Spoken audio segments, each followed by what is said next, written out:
In the map of the world, there are places that don't just exist because of geography or history, but because they symbolize something far greater: power, fear, and control. Today, we're not telling the story of an ordinary prison. We're stepping inside CECOT, the terrorism confinement center, a prison that has shaken the world with its scale, its methods, and its message. This fortress of steel and concrete stands in El Salvador, a small Central American nation better known for its beaches and volcanoes than for anything else. But in recent decades, El Salvador became infamous for something much darker: gang violence and organized crime. For years, the country was terrorized by notorious groups like MS-13 and Barrio 18. Murder, extortion, kidnappings, and drug trafficking weren't occasional crimes, they were everyday reality. Entire communities lived in fear. Children grew up learning which streets they could never cross. Businesses paid taxes to gangs just to survive another week. And El Salvador's murder rate? At one point, it was among the highest in the world. But in 2023, everything changed. President Nayib Bukele, a figure both celebrated and criticized worldwide, declared an all-out war against the gangs. His message was blunt: we will treat terrorists the same way they treat our people. The centerpiece of this war was a project unlike anything seen before.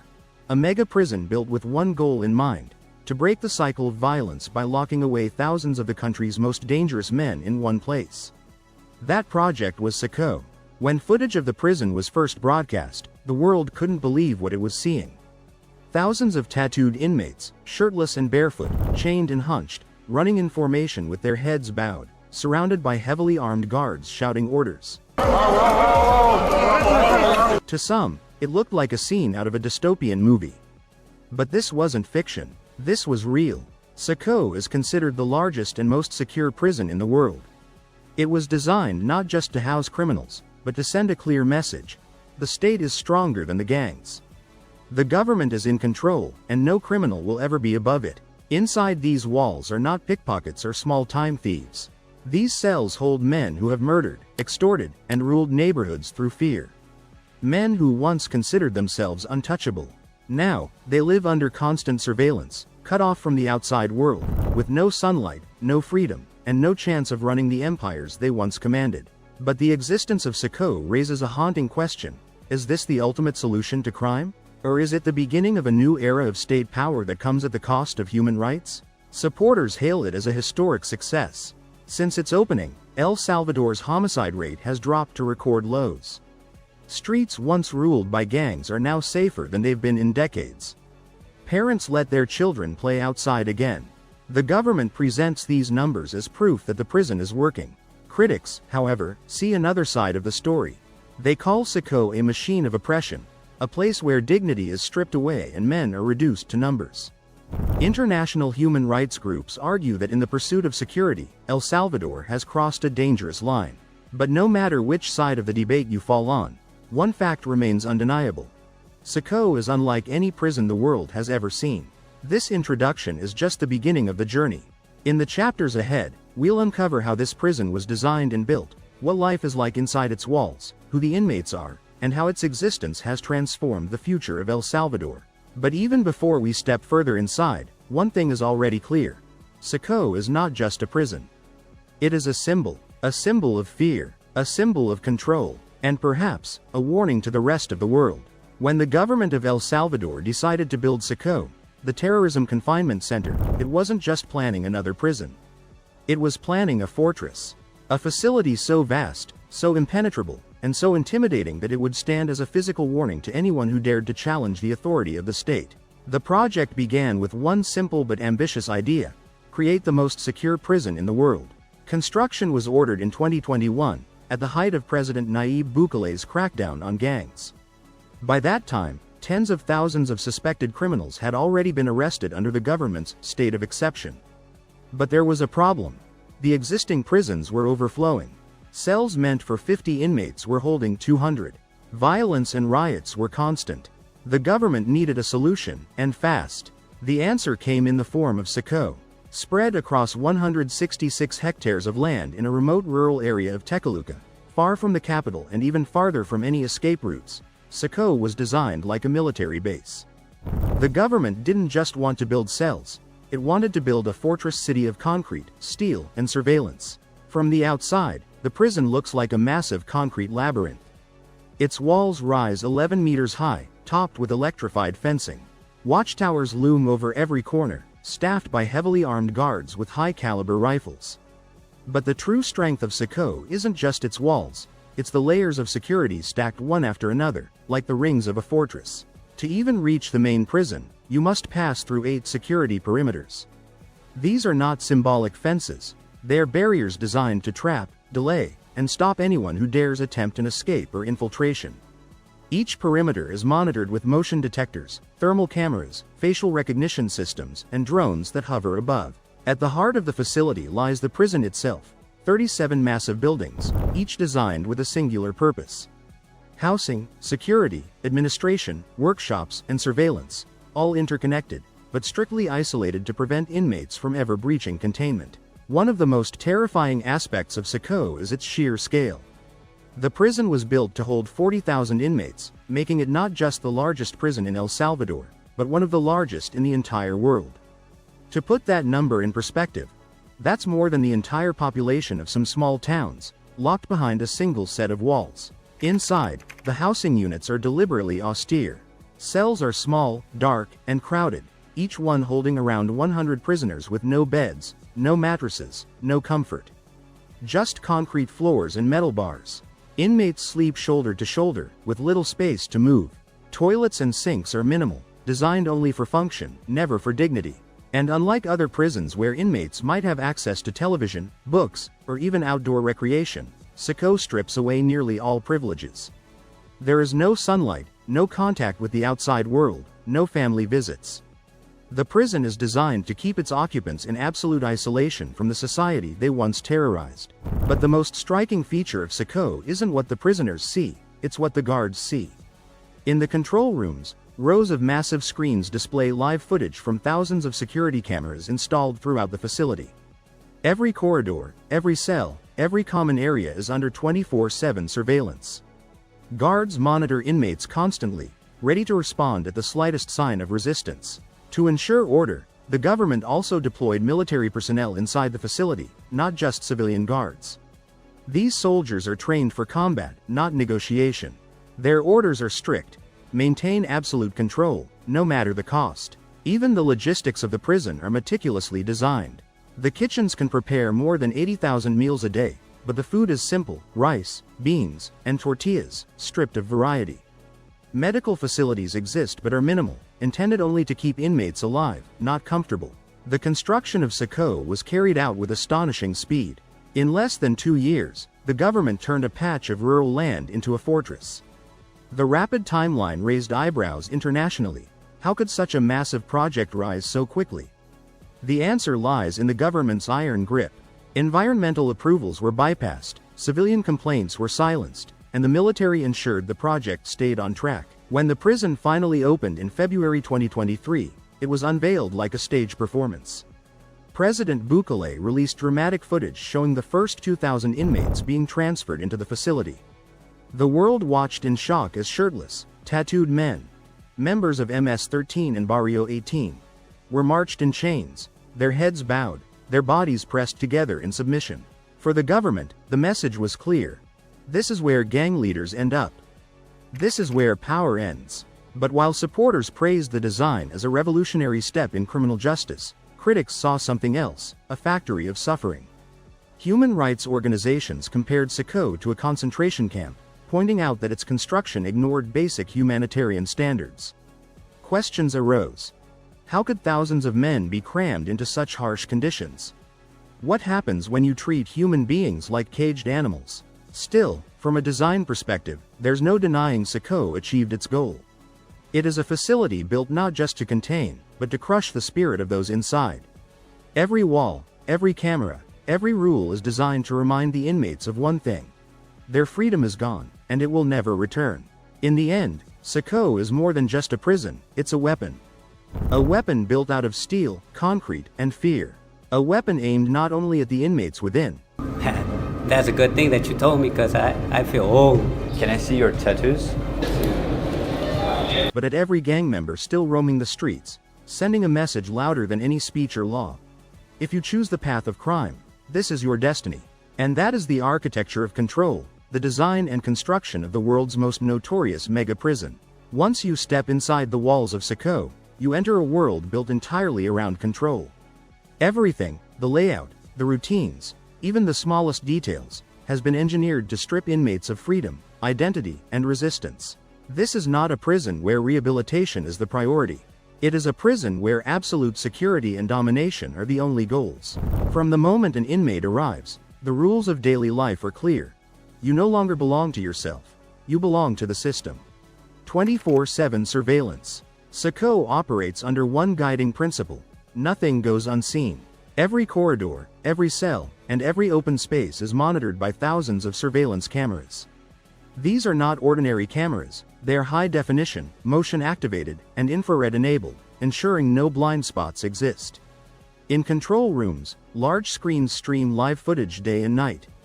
Operators sit in rotating shifts, watching closely for the smallest sign of trouble: an inmate passing a hidden note, a whispered conversation, even body language that hints at defiance.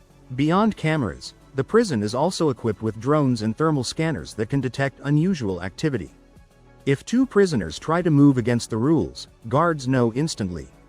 If a fight breaks out, armed response units can mobilize within seconds. CECOT is, in effect, a living laboratory of surveillance, an experiment in what happens when human beings are placed under total observation at all times.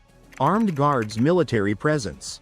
Unlike many prisons that rely primarily on correctional officers, CECOT is patrolled by elite soldiers and heavily armed guards. Their presence is not subtle, it is designed to intimidate. Guards carry assault rifles, wear full tactical gear, and operate with strict military discipline. Their orders are simple: enforce order, break resistance, and never allow inmates to forget who is in control. Patrols rotate constantly, ensuring no area is left unguarded. Watchtowers are manned with snipers, ready to intervene if an uprising were ever to occur. But inside, the power dynamic is even more chilling. Guards march through cell blocks with complete authority. No smiles, no words of comfort, only commands. For inmates, every movement is dictated by force. They are told when to sit, when to stand, when to eat, and when to sleep. Any sign of disobedience is met with immediate punishment, isolation, beatings, or complete removal from the group. The cells. Life inside the cells is harsh by design. Each cell houses around 100 prisoners. There are no beds, no mattresses, and no privacy. Prisoners sleep on the cold concrete floor, pressed shoulder to shoulder, with nothing but their clothes to separate them from the ground. Light is limited, windows are barred, and fresh air is scarce. Inmates spend nearly all their time locked inside, allowed out only under heavy guard and in tightly controlled conditions. There are no personal items, no books, no TVs, no radios. Even religious texts and writing materials are restricted. The goal is to strip away individuality and turn prisoners into nameless bodies under control. Sanitation is minimal, shared toilets are few, and showers are tightly monitored. Hygiene is poor, and diseases spread quickly in such confined quarters. But to the authorities, these are not flaws, they are features. The prison was designed to punish, not comfort. Meals and rations. Food in CECOT is not about taste or nutrition, it is about survival. The kitchen prepares up to 80,000 meals a day, but the menu rarely changes. Simple rations of rice, beans, and tortillas are served, with little variety or flavor. Meals are distributed under strict security. Inmates eat quickly, seated in silence, under the watchful eyes of armed guards. Talking is limited, and any attempt to hoard food or trade items can lead to punishment. Water is rationed. While enough is provided to prevent death, scarcity reinforces the feeling of dependence. Prisoners cannot choose when or what they drink. It is given only at designated times. No contact with the outside world. One of the defining features of CECOT is its total isolation policy. In most prisons, inmates receive occasional visits from family, lawyers, or clergy. In CECOT, such contact is nearly non-existent. There are no visits, no phone calls, no letters. Inmates are cut off completely from loved ones, unable to communicate with the outside world. Even lawyers face extreme difficulty accessing their clients, and in some cases, permission is denied outright. This isolation serves two purposes. It prevents inmates from coordinating with gangs outside, and it deepens the psychological weight of imprisonment. Over time, many prisoners lose all sense of connection to their families, communities, and even reality itself. Discipline punishment. Order in CECOT is not maintained by negotiation, it is enforced through fear. Inmates know that even the smallest act of defiance can result in brutal punishment.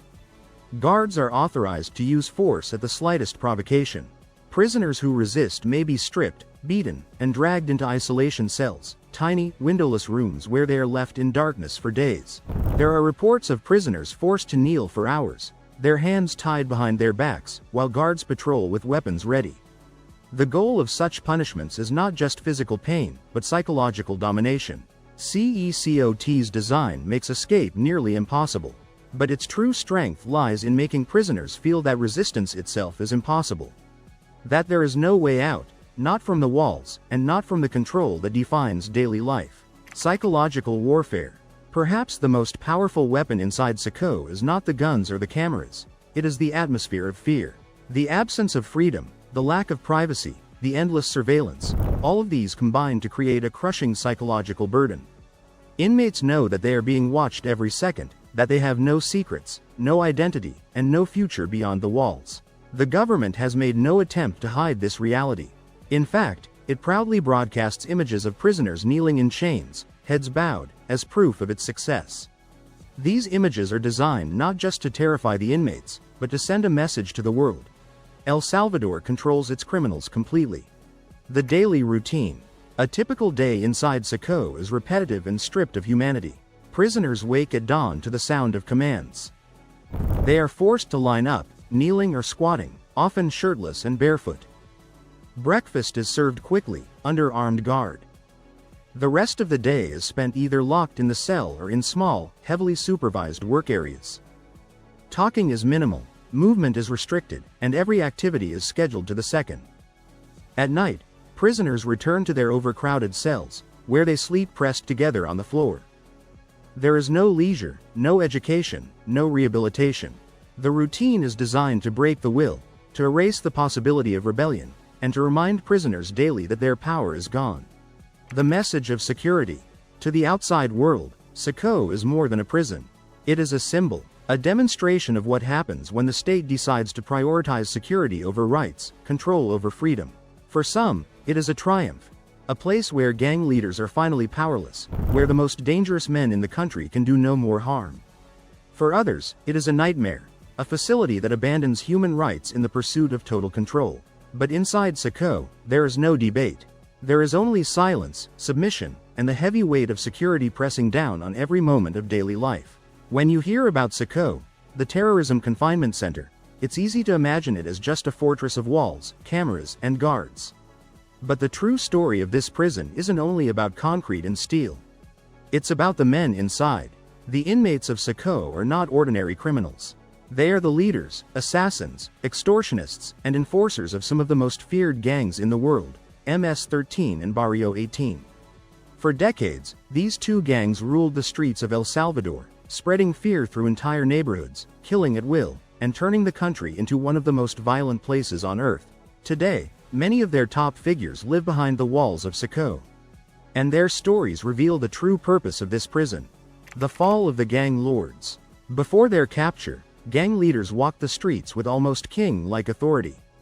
Whole communities bowed to them. They controlled who lived and who died, who paid rent for protection, who joined, and who disappeared. But in CECOT, that power is gone.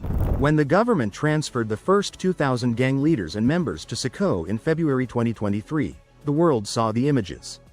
Barefoot, handcuffed, their tattoos exposed, they were forced to kneel, lined up like cattle, heads down in submission. These were once men who demanded respect with a gun, but inside CECOT, they were stripped of everything, even their names, reduced to numbers on a roster. MS-13. The Mara Salvatrucha. Perhaps the most infamous group inside is MS-13, short for Mara Salvatrucha. Known for its brutal violence, MS-13 built its reputation through fear, tattooed bodies, and ruthless executions. Many of the gang's top commanders are now locked inside CECOT. Men who once orchestrated mass killings, extortions, and drug trafficking now sleep on bare concrete floors. One story told by guards is of a notorious Mississippi 13 leader, once feared for ordering the deaths of police officers. In prison, stripped of his power, he is seen lining up for food like everyone else, shoulders slouched, eyes down. To the government, this image is symbolic. The mighty brought low, the violent rendered powerless. Barrio 18. The rival empire. Alongside Mississippi 13 sit the members of Barrio 18, the other dominant gang in El Salvador. For decades, Barrio 18 and MS-13 waged wars against each other, painting the country in blood. Thousands of lives were lost in their endless battles for territory. In CECOT, however, there is no turf. No street corners to fight over. Members of Barrio 18 are locked in just like their rivals, their gang pride meaningless inside the walls. There are reports of high-ranking Barrio 18 leaders breaking down, unable to handle the conditions, some begging for mercy, others falling silent after years of shouting orders. The transformation of image. The government uses these stories as propaganda. When they show footage of tattooed men kneeling in submission, the message is clear. The gangs no longer rule El Salvador. For years, these men projected fear through their appearance, their tattoos, their weapons, their swagger. Inside CECOT, that image is shattered. Their tattoos no longer inspire terror. Instead, they mark them as criminals forever caged. This transformation isn't just for the inmates, it's for the people watching outside. The public, who lived in fear of these gangs, are now shown proof that justice has been delivered. Life without power. For many inmates, the hardest part of life inside CECOT isn't the food, or the lack of comfort, it's the loss of power. On the streets, gang leaders were used to commanding respect. A single word from them could seal a person's fate. Inside, their words mean nothing. Guards ignore them, routines crush them, and the world outside moves on without them. Some attempt to maintain a sense of hierarchy inside the cells, whispering orders, trying to assert dominance. But with cameras watching and guards intervening at the first sign of organization, even these small attempts are crushed. Stories of resistance. Despite the heavy control, whispers of resistance exist. Some inmates have reportedly tried to smuggle messages to the outside world, using coded language or secret gestures. Others cling to hope that their gangs still hold power on the streets. But most efforts fail.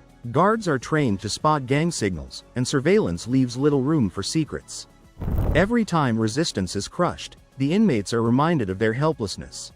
The forgotten men. CECOT also houses thousands of lower-level members, young men who were recruited into gangs as teenagers. Many grew up in poverty, lured into gangs by promises of money, protection, or family. Now, they too are trapped inside CECOT. Their stories are less known, but equally tragic. Some were killers. Others were simply lookouts or drug runners. All of them, however, are now locked in the same harsh conditions, paying the same price. Critics argue that for these men, CECOT offers no chance of rehabilitation. They entered the prison as gang members and may leave years later as broken men, their humanity stripped away. International attention. The images of these inmates have sparked international debate. Supporters argue that finally, the gangs that terrorized El Salvador are powerless, their leaders humiliated and contained. But human rights organizations see it differently. They argue that CECOT treats inmates like animals, that mass imprisonment without trial violates international law. They point to stories of inmates who claim innocence, swept up in mass arrests, now trapped in a place designed for the most dangerous. To the government, however, such criticism is irrelevant. What matters is that El Salvador's murder rate has dropped dramatically, and the people feel safer than ever before. For them, the suffering of inmates is a price worth paying. Symbols of a broken era. Every inmate inside CECOT is more than just a prisoner. They are symbols. Symbols of a violent past, of communities ruled by fear, of families torn apart by extortion and murder. Now, they are also symbols of the state's iron grip. The government shows them off as proof of victory, a reminder that the age of gangs is ending. Whether you see them as criminals paying their debt, or as victims of an oppressive system, one thing is undeniable.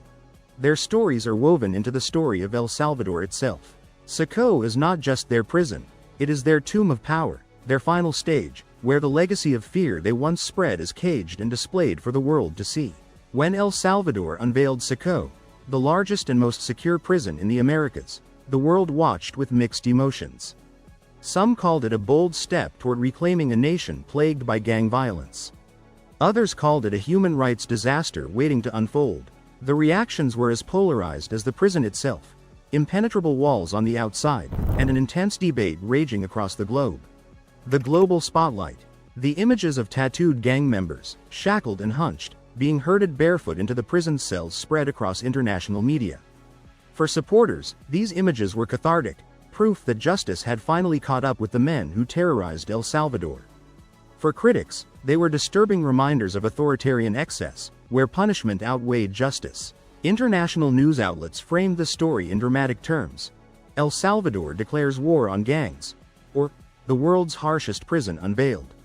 Headlines carried both awe and suspicion, and suddenly, a small Central American country was at the center of a global conversation on crime, security, and human rights. Applause from the public. For many Salvadorans, CECOT was a miracle. For decades, entire communities lived under the shadow of MS-13 and Barrio 18.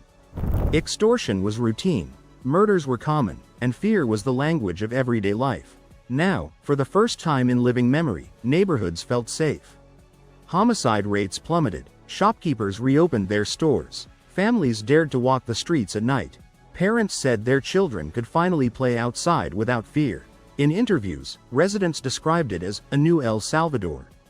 For them, the government's iron-fisted crackdown was not cruelty, it was deliverance. Praise from governments abroad. Other nations battling crime took notice. Leaders in Honduras, Guatemala, and the Dominican Republic studied El Salvador's model.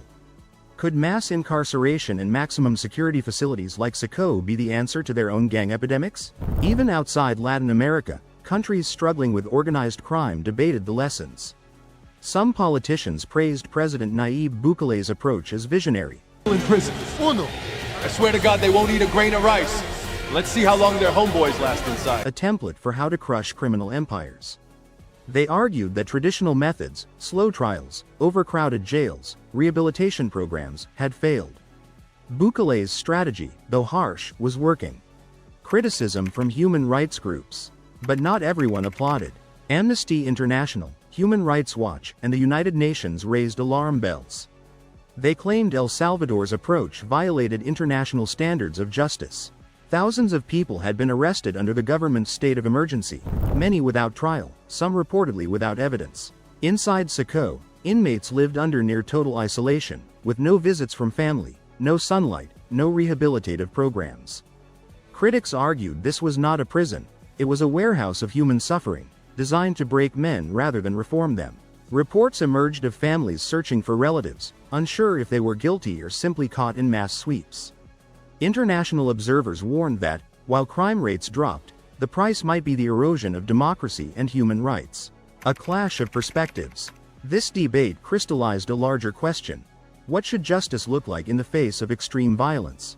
For El Salvador, with one of the world's highest murder rates before Bukele's crackdown, the choice seemed clear: safety first, human rights later. For critics abroad, this was a dangerous precedent, where states could sidestep due process in the name of security. It was not just about El Salvador anymore, it was about the global balance between freedom and safety, order and justice. Impact on law enforcement. Inside El Salvador, the creation of CECOT changed policing itself. Police and military forces, once overwhelmed by gang dominance, suddenly had a tool that shifted the balance of power.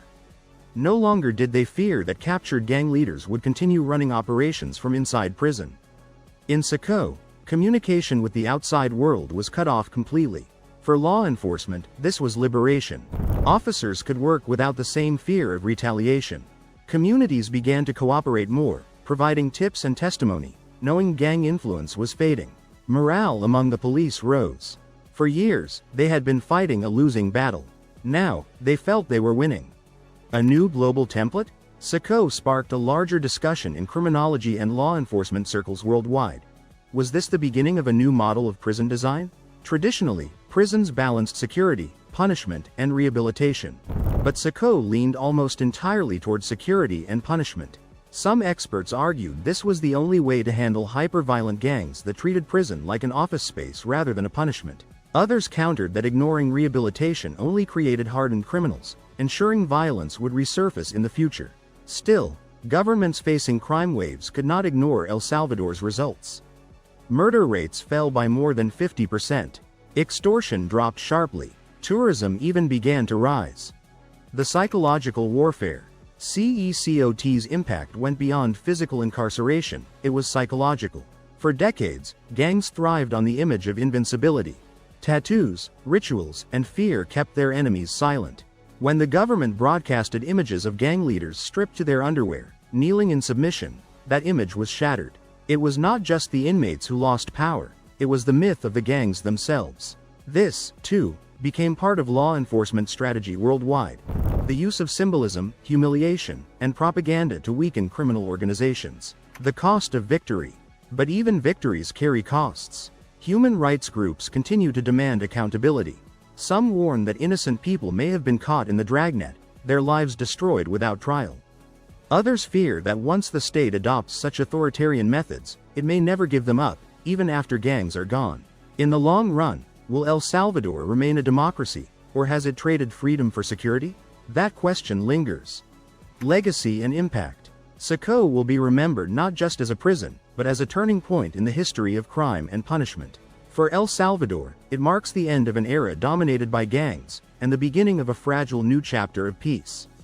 For the world, it serves as both an example and a warning, an experiment in extreme security whose lessons are still unfolding. Whether celebrated as salvation or condemned as oppression, CECOT has forced the world to confront an uncomfortable truth. In the fight against organized crime, there are no easy answers.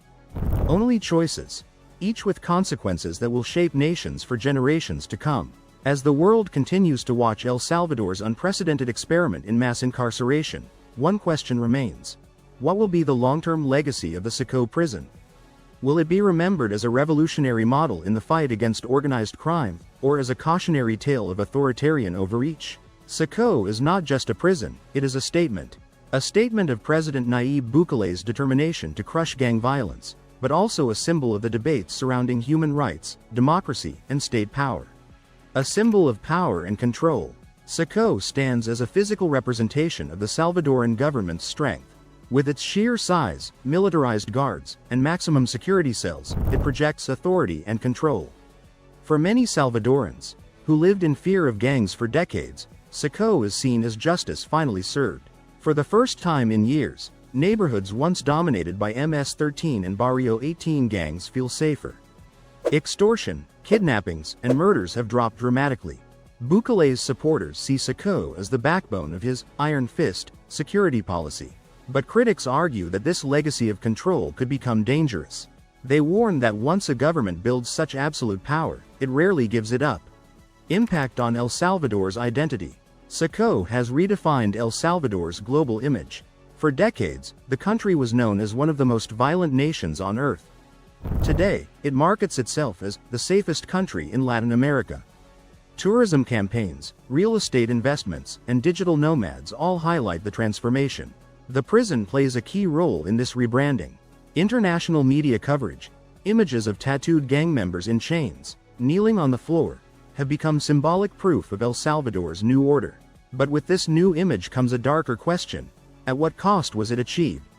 Human rights legacy. CECOT will also be remembered for the human rights debate it sparked. International watchdogs, including Amnesty International and Human Rights Watch, accuse El Salvador of violating due process. Thousands of people were arrested during the state of exception, and many were imprisoned without trial. If history remembers CECOT as a success story, it may embolden the cost of victory. But even victories carry costs. Human rights groups continue to demand accountability. Some warn that innocent people may have been caught in the dragnet. Influence on global law enforcement. Beyond El Salvador, CECOT has caught the attention of world leaders and law enforcement agencies. Countries struggling with cartels, gangs, or mass violence are observing closely. Some see it as a possible blueprint for breaking organized crime. In Latin America, politicians in Honduras and Guatemala have already floated the idea of building Bukele-style mega-prisons. In Africa, governments dealing with terrorist groups are studying CECOT's extreme security model. In Western nations, law enforcement sees it as an experiment, one that raises the question of how far democracies should go in the name of safety. Cultural and psychological impact. The prison has left a mark not only on politics but also on culture and psychology. For Salvadorans, CECOT is a source of national pride. It represents survival, resilience, and a fight back against decades of chaos.